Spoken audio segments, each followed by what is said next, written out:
जान कैसे बांधे तूने अखियों के ढूर, मन मेरा खींचा चलाया तेरी ओर, मेरे चेहरे की जुबा जुल्फों के शाह, मेरा सब कुछ है पिया अब से तेरे नाल.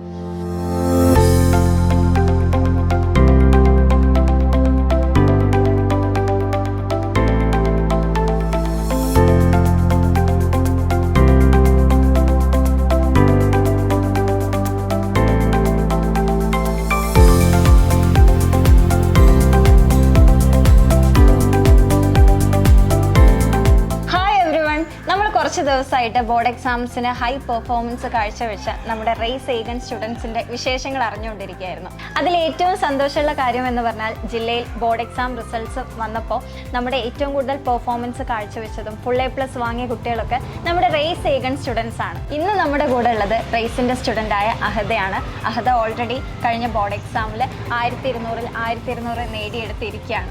അഹദ നമ്മുടെ +1 +2 എയിംസ് ബാച്ചിലല്ലേ പഠിച്ചത്. അപ്പോൾ അവിടെ തന്നെ തുടങ്ങാം. എങ്ങനെ ഉണ്ടായിരുന്നു എയിംസ് ബാച്ചിന്റെ എക്സ്പീരിയൻസ്? ഞാൻ +1 +2 ഇവിടുത്തെ എയിംസ് ബാച്ചിലായിരുന്നു ജോയിൻ ചെയ്തത്. അഡ്മിഷൻ ടെസ്റ്റ് എഴുതിയിട്ടാണ് ഇവിടെ കയറിയത്. ഫസ്റ്റ് ഇങ്ങനെ പബ്ലിക് സ്കൂളിൽ പോകണോ എന്നുള്ളൊരു കൺഫ്യൂഷനിലായിരുന്നെങ്കിലും ബാക്കി കോ കരിക്കുലർ ആക്ടിവിറ്റീസ് കുറച്ചും കൂടി എനിക്ക് രണ്ടും കൂടി ഫോക്കസ് ചെയ്യാനാണ് ഇഷ്ടം. അപ്പം അതുകൊണ്ട് തന്നെ അങ്ങനെയാണ് എയിംസ് ബാച്ച് ചൂസ് ചെയ്തത്. ശരിക്കും നല്ല എക്സ്പീരിയൻസ് ആയിരുന്നു അവിടെ. ബാക്കിയുള്ള ബാച്ചിനായിട്ട് ഒന്ന് കമ്പയർ ചെയ്യുകയാണെങ്കിൽ കുറച്ചും കൂടി ടീച്ചേഴ്സിൻ്റെ ഒക്കെ കുറച്ചും കൂടി നമുക്ക് നല്ല എഫക്റ്റീവായിട്ട് യൂട്ടിലൈസ് ചെയ്യാൻ പറ്റിയിട്ടുണ്ട്. അതായത് നമുക്ക് ഡൗട്ട് ക്ലിയറിങ് സെഷൻസും അതൊക്കെ ഭയങ്കര എഫക്റ്റീവ് ആയിരുന്നു. അതായത് ഇടയ്ക്കിടയ്ക്ക് എക്സാംസ് ഉണ്ടാവും. റിപ്പീറ്റേഴ്സിൻ്റെ കൂടെ ഞങ്ങളെ നീറ്റ് മോഡൽ അങ്ങനത്തെ എക്സാംസ് ഒക്കെ എഴുതിപ്പിക്കുമായിരുന്നു. അപ്പം ഈ ബോർഡ് എക്സാമും ഇതും കൂടി കൊണ്ടുപോകാൻ പലരും പറയും പ്രയാസമാണ്. പക്ഷേ എയിംസ് ബാച്ചിൽ ജോയിൻ ചെയ്തുകൊണ്ട് ബോർഡ് എക്സാം ഒരു പ്രശ്നം അല്ലാതെ സയൻസ് വിഷയങ്ങളൊക്കെ ഭയങ്കര കൂളായിട്ട് കൊണ്ടുപോകാൻ പറ്റും. കുറച്ചുകൂടെ ഹയർ ലെവൽ ക്ലാസ്സസും ഒക്കെ അവിടെ നിന്ന് കിട്ടി. അവിടുത്തെ മൊഡ്യൂളും ഉണ്ടായിരുന്നു, എയിംസിൻ്റെ മെറ്റീരിയൽ ഉണ്ടായിരുന്നു. അതൊക്കെ കുറേ എക്സ്ട്രാ കാര്യങ്ങൾ അതിൽ കൊടുത്തിട്ടുണ്ടെങ്കിലും അതിൽ MCQ ഒക്കെ ചെയ്യുമ്പം ഇപ്പം ലെവൽ 1, ലെവൽ 2, പിന്നെ നീറ്റ് AIPMC അങ്ങനത്തെ ആർച്ചീവ്സ് ക്വസ്റ്റ്യൻസ് അതൊക്കെ വെച്ച് നോക്കുകയാണെങ്കിൽ നമുക്ക് ഒരു കൺസെപ്റ്റൊക്കെ ഓരോ കൺസെപ്റ്റിൻ്റെ അടിയിലും അതിൻ്റെ ക്വസ്റ്റ്യൻസ് ഉണ്ടാവും. അപ്പോൾ അതൊക്കെ നല്ല ക്ലിയർ ആയിട്ട് തന്നെ ചെയ്തു പോകാൻ പറ്റി. പിന്നെ കുറേ എക്സാംസ് എഴുതിയപ്പോഴും പിന്നെ ഇടയ്ക്കിടയ്ക്ക് ഡയറക്ടേഴ്സ് വന്ന് ഇൻട്രാക്ട് ചെയ്യും. അവരൊന്ന് മോട്ടിവേറ്റ് ചെയ്യുമ്പം കുറച്ചും കൂടി നമുക്ക് പഠിക്കണം എന്നുള്ളൊരിത് വരുമല്ലോ. പിന്നെ കൂടെ ഉള്ളവരും നല്ല സപ്പോർട്ടീവ് ആയിരുന്നു. അങ്ങനെ. അപ്പോൾ എയിംസ് ബാച്ചിൽ പഠിച്ചതുകൊണ്ട് ബോർഡ് എക്സാംസ് ഈസിയർ ആയിരുന്നോ? ഈസി ആയിരുന്നു. ഫിസിക്സ്, കെമിസ്ട്രി, മാത്സ്, ബയോളജി ഈ 4 സബ്ജക്ട്സും എയിംസ് ബാച്ചിലായതുകൊണ്ട് തന്നെ ഭയങ്കര ഈസി ആയിട്ട് കൈകാര്യം ചെയ്യാൻ പറ്റി. കുറച്ചും കൂടി എളുപ്പത്തിൽ അവിടെ നിന്ന് ഇങ്ങനെ ക്വസ്റ്റ്യൻസ് നമ്മൾ പ്രാക്ടീസ് ചെയ്യണം, MCQ ചെയ്യണമെന്നുണ്ട്. അതൊക്കെ കൊണ്ട് തന്നെ നമുക്കിങ്ങനെ ബോർഡ് എക്സാമിൻ്റെ ക്വസ്റ്റ്യൻസ് ഭയങ്കര എളുപ്പമായിട്ടായിരുന്നു തോന്നിയിരുന്നത്. പിന്നെ സ്കൂളിലെ ടീച്ചേഴ്സിൻ്റെ സപ്പോർട്ടോട് കൂടി ലാംഗ്വേജസും വലിയ പ്രശ്നമല്ലാണ്ട് അങ്ങനെ ഒരു നല്ല ഫുൾ സ്കോർ തന്നെ കിട്ടും. അപ്പോൾ ബോർഡ് എക്സാംസിന് പ്രിപ്പയർ ചെയ്യാൻ മോൾക്ക് എന്തെങ്കിലും ഒരു പ്രത്യേകിച്ചുള്ളൊരു മെത്തേഡ്സോ സ്ട്രാറ്റജീസോ അങ്ങനെ എന്തെങ്കിലും ചൂസ് ചെയ്തിരുന്നോ? എൻ്റേതായിട്ടുള്ളൊരു മെത്തേഡ് എന്തായിരുന്നു എന്ന് വെച്ചാൽ ഞാൻ അധികം ബയോളജിയൊക്കെ NCERT ആയിരുന്നു നോക്കിയിരുന്നത്. ഞാൻ സ്കൂളിലേക്ക് NCERT കൊണ്ടുപോയിരുന്നു. ക്ലാസ്സിൽ എല്ലാവരും കൊണ്ടുവരില്ല, കുറച്ച് ആൾക്കാർ മാത്രം. ഇപ്പോൾ ടീച്ചേഴ്സ് ക്ലാസ് എടുക്കുമ്പോൾ തന്നെ അവിടെ ആയാലും NCERT ബേസ്ഡ് തന്നെ പോയത്. ബയോളജി ഞാൻ എത്ര ആയാലും നോട്ട് നോക്കുന്നതിനെക്കാട്ടിലും കൂടുതൽ NCERT തന്നെ ആയിരുന്നു നോക്കിയത്. അതുകൊണ്ട് തന്നെ നീറ്റ് എക്സാമിനും അത് നല്ല എഫക്റ്റീവ് ആയിരുന്നു. പിന്നെ അതുപോലെ തന്നെ ക്വസ്റ്റ്യൻസ് ചെയ്യുന്നു. ഫിസിക്സും കെമിസ്ട്രി ഒക്കെ ആയാലും ഞാൻ റേസിൻ്റെ മൊഡ്യൂൾസ് ഉണ്ടല്ലോ, ടെക്സ്റ്റ് ബുക്ക്, അത് ഫിസിക്സൊക്കെ ഞാൻ ഒരു ചാപ്റ്റർ പഠിക്കൽ അങ്ങനെയായിരുന്നു. കാരണം സിമ്പിൾ ബേസ് മുതലേ ഉണ്ടാവും. എന്നിട്ട് അതിൽ കാണുന്ന കുഞ്ഞു കുഞ്ഞു ക്വസ്റ്റ്യൻസ് അതിൽ നിന്ന് തന്നെ തുടങ്ങും. എന്നിട്ട് ആ ക്വസ്റ്റ്യൻസ് ചെയ്യും. പിന്നെ അതുപോലെ തന്നെ എൻ്റെ ഒരു ക്യാരക്ടർ വെച്ച് പറയുകയാണെങ്കിൽ ഞങ്ങൾ ഫ്രണ്ട്സിൻ്റെ ഇടയിൽ ഡൗട്ട്സ് ഒക്കെ ഉണ്ടെങ്കിൽ അത് ക്ലിയർ ചെയ്ത് കൊടുക്കാൻ പൊതുവെ ഇഷ്ടമുള്ള ആളാണ്.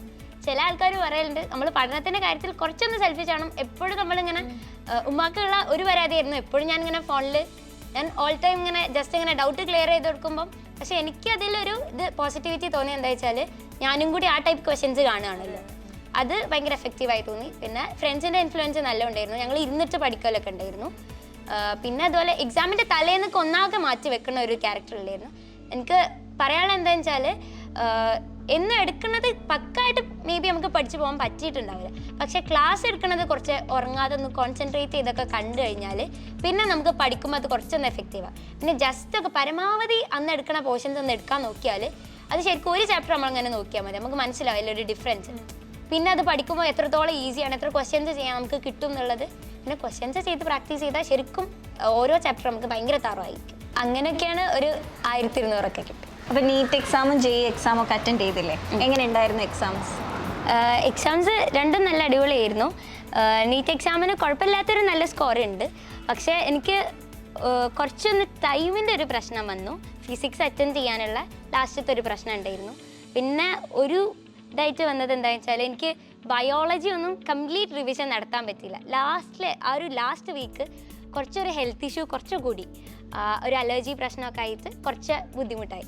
അപ്പം എല്ലാവരോടും പറയാനുള്ളത് എന്താണെന്ന് വെച്ചാൽ ലാസ്റ്റിലേക്ക് തലേ ദിവസം ഒന്നും ഒരിക്കലും റിവിഷൻ ആയിട്ടും അത് കാൽക്കുലേറ്റ് ചെയ്ത് വെക്കരുത്. ഒരു റിവിഷൻ അങ്ങനെയൊക്കെ വേണമെങ്കിൽ വെക്കാം. പക്ഷേ റിവിഷൻ എന്തായാലും ഒരു 1 വീക്ക് മുന്നേ ഒക്കെ നമ്മൾ എങ്ങനെയെങ്കിലും തീർക്കണം. എന്നാൽ പിന്നെ നമുക്ക് ടെൻഷൻ ഇല്ലാതെ സാറ്റിസ്ഫൈഡ് ആയിട്ട് എഴുതാം. ഒരു ടൈമിൻ്റെ ഒരു പ്രശ്നമുണ്ട്. ഇനിയിപ്പോൾ അലോട്ട്മെൻറ്റ് വന്നിട്ട് നീറ്റ് നോക്കാം. JEE കുഴപ്പമില്ലായിരുന്നു. JEE ഫോക്കസ്ഡ് ആയിട്ടല്ല നോക്കിയത്. മാത്സ് തീരെ ഫോക്കസ്ഡ് ആയി നോക്കിയിട്ടില്ലായിരുന്നു.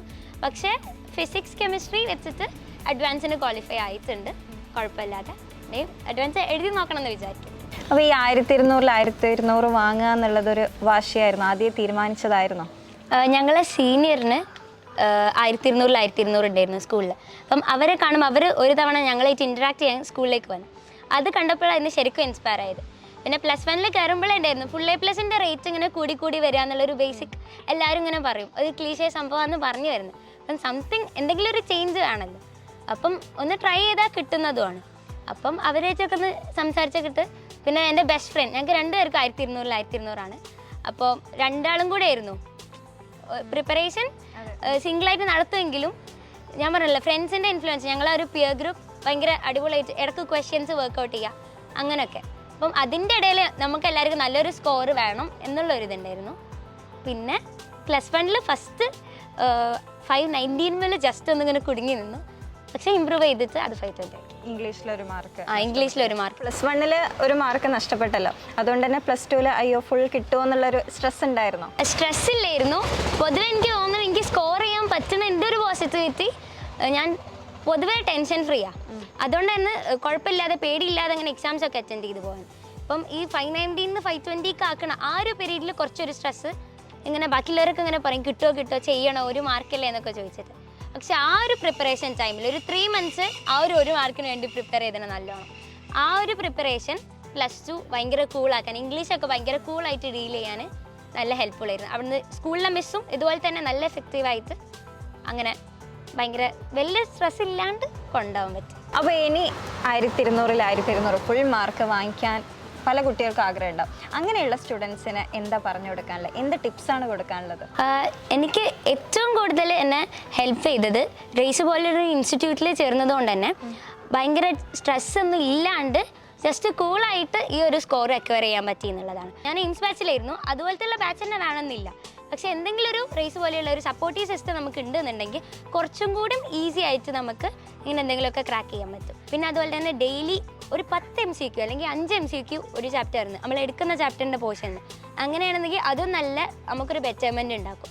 പിന്നെ അതുപോലെ ചില ദിവസം ഉണ്ടാവും നമുക്ക് എന്തായാലും പറയാൻ പറ്റൂലല്ലോ, പഠിക്കാൻ തീരെ പറ്റിക്കൊള്ളണമെന്നില്ല, എന്തെങ്കിലും കല്യാണമോ എന്തെങ്കിലുമൊക്കെ സംതിങ് ഉണ്ടാവും. അപ്പം അങ്ങനെയുള്ള ദിവസം നമ്മൾ ഈ കറക്റ്റ് റൂട്ടീനായി പോകുമ്പോഴൊരു പ്രശ്നം എന്താണെന്ന് വെച്ചാൽ ഏത് ഒരു ദിവസം ബ്രേക്ക് വന്നു കഴിഞ്ഞാൽ പിന്നെ നമ്മൾ ആ ഒരു പാത്തിലേക്ക് പോകും. അപ്പം ജസ്റ്റ് ഷോർട്ട് നോട്ട്സ് പ്രിപ്പയർ ചെയ്ത് കഴിഞ്ഞാൽ അത് ഉറങ്ങാൻ നേരത്തോ എപ്പോഴെങ്കിലും ഒരു ദിവസം പോലും നമ്മൾ ഒന്നും പഠിക്കാതെ ഉറങ്ങരുത്. എന്തെങ്കിലും ജസ്റ്റ് ഒരു പോയിന്റ് അങ്ങനെ ആയി കഴിഞ്ഞാൽ പഠിക്കണം എന്നുള്ളൊരു ട്രാക്ക് നമുക്ക് വരും. ഇനി എന്താണ് അഹദയുടെ ഫ്യൂച്ചർ പ്ലാൻസ്? എനിക്ക് നീറ്റ് തന്നെയാണ് മെയിനായിട്ട് ഞാൻ ഫോക്കസ് ചെയ്യണത്. അപ്പോൾ ഇനി സ്കോറ് ജസ്റ്റ് കറക്റ്റ് അലോട്ട്മെൻ്റ് ഒക്കെ വന്നിട്ട് തീരുമാനിക്കാം എന്നുള്ള രീതിയിലാണ്. ഇനി കിട്ടിയില്ല എന്നുണ്ടെങ്കിൽ ഒബ്വിയസ്ലി റിപ്പീറ്റ് ചെയ്യണം. ഇനി ഡൽഹിയാണ് എയിം. അപ്പം അത്രക്ക് പെർഫെക്റ്റ് സ്കോറൊന്നും എന്തായാലും ഈ ഒരു നീറ്റിൽ കിട്ടുമെന്ന് തോന്നണില്ല. അപ്പം എന്തായാലും റിപ്പീറ്റ് ചെയ്യാനുള്ള ഒരു ഇതിൽ നിൽക്കാം. അഹദയുടെ ഈ അച്ചീവ്മെൻറ്റിനെ പറ്റിയിട്ട് ഉപ്പയ്ക്കും ഉമ്മയ്ക്കും എന്താ പറയാനുള്ളത്? വളരെ സന്തോഷമുണ്ട്. കാരണം അവൾ നല്ലൊരു പരിശ്രമശാലി ആണ്. ആദ്യം തന്നെ ഞങ്ങൾ പറഞ്ഞു കൊടുത്താലൊക്കെ അതിനനുസരിച്ച് അപ്പോൾ ഏതായാലും വളരെ നല്ല സന്തോഷം. ഒരുപാട് സന്തോഷമുണ്ട്. അപ്പോൾ ഹാർഡ് വർക്ക് ചെയ്താൽ അതിൻ്റെ റിസൾട്ട് വരും എന്നതിനൊരു എക്സാമ്പിളായിട്ട് തന്നെയാണ് ഇവൾ. ഞാനും നല്ല ഹാപ്പിയാണ്. പിന്നെ ചെറുതാകുന്ന അന്നേ അവൾ അങ്ങനെ എന്താ അവൾ നേടുന്ന അവൾക്ക് ഉണ്ടെങ്കിൽ അത് അവൾ നേടിയെടുക്കും. ആ ഒരു വിശ്വാസം എനിക്കുണ്ട്. അപ്പോൾ അവൾക്ക് കിട്ടും എന്നുള്ള അങ്ങേയറ്റത്തെ സന്തോഷത്തിലാണ്. അപ്പോൾ അഹദയ്ക്ക് എല്ലാവിധ ഡ്രീംസും അച്ചീവ് ചെയ്യാൻ പറ്റട്ടെ. നമ്മൾ കുറഞ്ഞതൊന്നും നോക്കുന്നില്ല, നമ്മൾ എയിംസിൽ തന്നെ കയറാൻ പോവാണ്. അപ്പോൾ 1200 നേടിയതുപോലെ കൂടുതൽ ഇൻസ്പയറിംഗ് ആയിട്ട് അഹദയ്ക്ക് മാറാൻ പറ്റട്ടെ. All the best. Thank U.